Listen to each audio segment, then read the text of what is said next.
کہ انشاءاللہ ہم ایک ایسا پلیٹ فارم بنائیں گے نوجوانوں کے لیے جو صحیح معنوں میں نوجوانوں کی جو حقوق ہے ان کی ترجمانی کرے، جو نوجوانوں کی آواز ہے وہ وفاق تک پہنچائے۔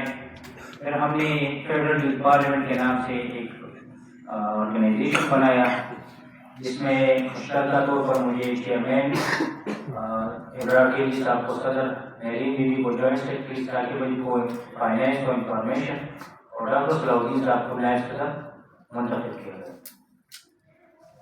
اس حوالے سے ہم نے خیبر پختونخوا میں کام کیا، اس کی اپڈیٹس ممبرشپ کے حوالے سے آپ کو صدر صاحب دیں گے اور کارکن کے حوالے سے آپ کو انفارمیشن فائنینس دیں گے۔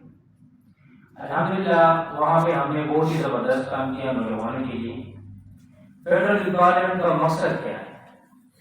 ہم نے نوجوانوں کو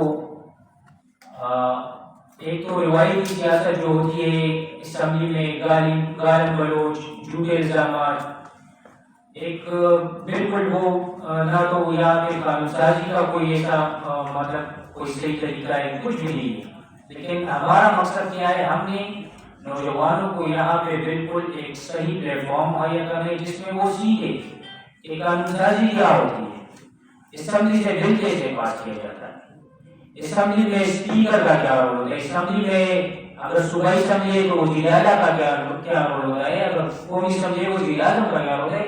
یہاں پہ جو ہمارے ممبر، مجھے بڑا افسوس کے ساتھ کہنا پڑتا ہے کہ جو ہمارے ممبر وہاں پہنچ جائے اسمبلی میں، ان کو افسوس کے ساتھ یہ بھی نہیں پتا ہوتا کہ مجھے کرنا کیا ہے۔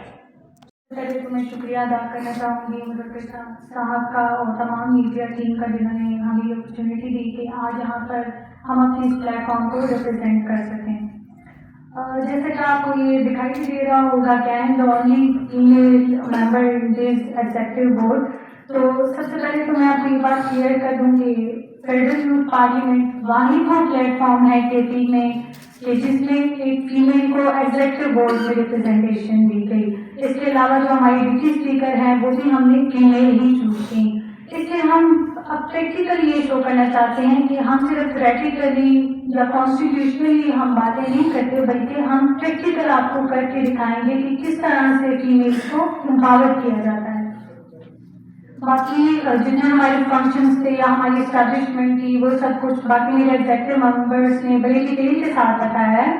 میں صرف 2-3 پوائنٹس آپ سب کے سامنے رکھنا چاہوں گی۔ نمبر فرسٹ یہ کہ